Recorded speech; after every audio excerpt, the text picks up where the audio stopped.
Thank you, Dr. Wong, and good morning, everyone. Today I'll be starting with the very basic of this basic phacoemulsification session, that's anesthesia. No financial interest. I'd also like to add a disclaimer here that the practices and products that they vary across countries and regions. However, the concepts remain the same. There may be a bias in this presentation towards practices and products prevalent in India and my own personal experience.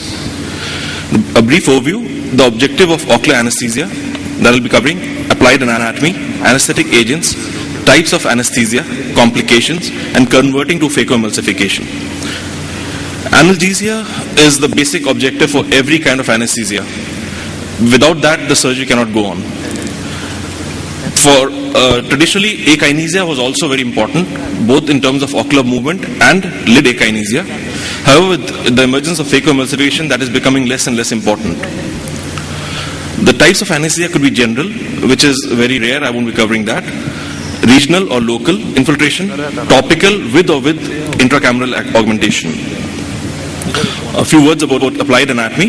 The orbit is a four-sided bony pyramid with the base pointing anteriorly and the apex posterior medially. The medial wall of the right and the left orbit are parallel to each other, and the lateral walls are at a 90-degree axis. The four recti muscles form the retrobulbar cone. However, please remember it is not a sealed unit because there is no intramuscular membrane, and therefore the anesthetic agents can diffuse through. Posteriorly, these muscles insert on the annulus of Zinn at the apex. Injections within the cone are called retrobulbar, and outside the cone are called peribulbar. Now, the nerve supply of the lateral rectus is by the sixth nerve, the superior oblique by fourth, and all others by third. We all know that. The sensory supply is by the ophthalmic division of the trigeminal. And basically what I want to say here is that all except the trochlear and the facial nerves pass through the cone. Therefore, an injection inside the cone would lead to analgesia, akinesia. However, the lids would not be blocked and they would require additional facial block.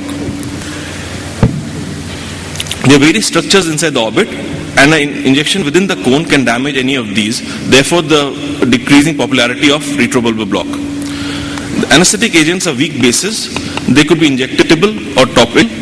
These are the highlighted ones, are the most commonly ones used. The proparacaine for topical anesthesia, lignocaine for both topical and injection and infiltration, and bupivacaine. Lignocaine is the most commonly used. It's available in 0.5 to 4% strength. It has a rapid onset of action, takes about 1 to 2 minutes. Average duration of action can last from 1 to 2 hours. And duration of action can be increased by adding of epinephrine. The 2% solution is used for as an injectable form and 4% for topical anesthesia. The lignocaine gel is for topical augmentation. Preservative-free lignocaine is also available for intracameral use. Bupivacaine is 3 to 4 times more potent than lignocaine, but the onset of action is also slower and the duration of action is much longer. It can last about 3 to 5 hours. And it provides excellent post-operative analgesia also. Proparacaine is used for topical anesthesia only. It has a rapid onset of action and the average duration of action is about 15 minutes. The various types of blocks that can be used, anesthesia can be used: a retrobulbar, peribulbar block, subtenon and facial nerve block, along with topical anesthesia. The retrobulbar block technique essentially I'll just try to show it here in this diagram here. Basically, we go posteriorly and then bend directly towards the apex so as to reach inside the cone. It can cause various complications like retrobulbar hemorrhage, globe perforation, optic nerve atrophy, convulsions, trigeminal nerve block, and respiratory arrest. The facial nerve block is required when we are using retrobulbar. However, it is not mandatory now with phacoemulsification. With extracapsular or intercapsular, it was definitely required. And these are the various techniques that can be used: the Van Lint, Atkinson, and O'Brien. Peribulbar anesthesia has been the mainstay of local anesthesia for many years now. A combination of lignocaine and bupivacaine is used. The injection is outside the cone, and the eyes in the primary gaze. 1 or 2 site injection can be used. The inferior injection, which is usually the preferred one, is at the junction of the outer 1/3 and the inner 2/3 of the lower orbital rim, and up to a depth of 25 millimeters. It requires ocular compression because the volume injected is about 10 ml. It can be anything between 6 to 10 ml. The second site of injection could be at the superior rim. Can I have a pointer, please? Where's the timer? And this cadme is the superior rim at the junction of the medial 1/3 and lateral 2/3. The medial canthus or at the medial canthus, I'd like you to note this because I'll cover this a little later.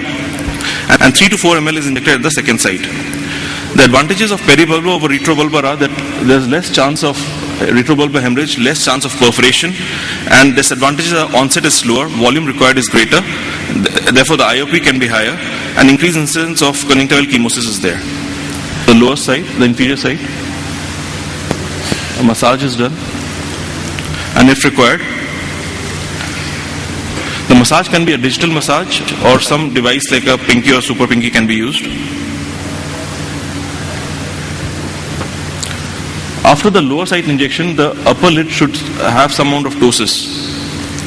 That is an indicator that the block is going to be effective. Intraocular pressure has to be checked, and we'll see for any movements. The subtenon block, basically it's a very good form of anesthesia. The tenon's fascia surrounds the globe and the extraocular muscles. A blunt, curved needle or cannula is used. After topical anesthesia, conjunctiva is lifted along with the fascia with forceps, and a small nick is made with the scissors, and the needle or cannula is passed along. It provides a 3 to 4 ml of anesthetic agent is injected and provides excellent analgesia. Larger volumes can also be injected, and in that case, some amount of akinesia can also be present.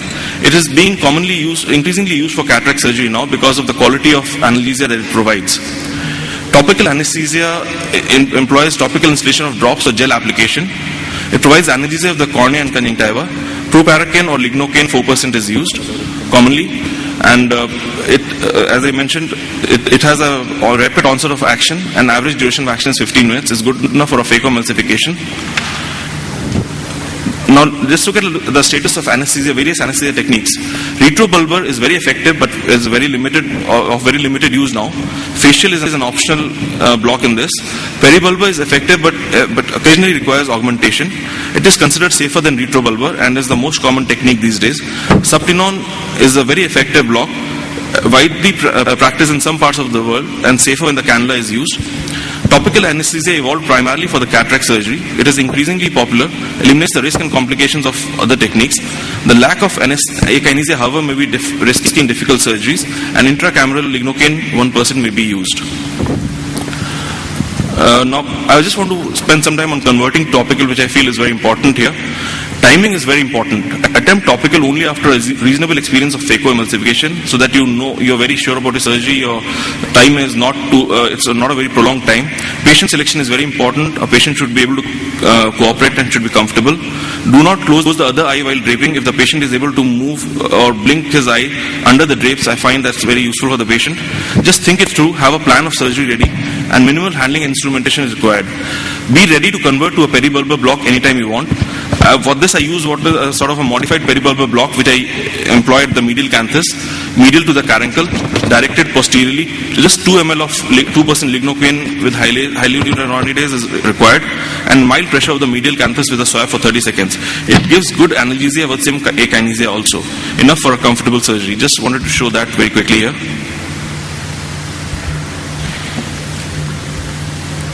So this patient was initially planned as topical, but the patient got very uncomfortable after the incision.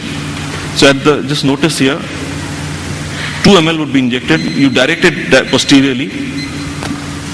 There's enough space in this area, and this site is readily accessible while you're doing a surgery. Just use a swab to put some mild pressure there for about 30 seconds, and you're good to go.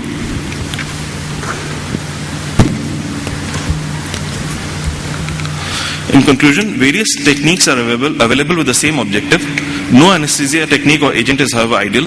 Should use what one is comfortable with. The trend now is to move towards subtenon or topical with the intracameral augmentation if required, and justifiable evidence is available to support these trends. Thank you for a patient hearing.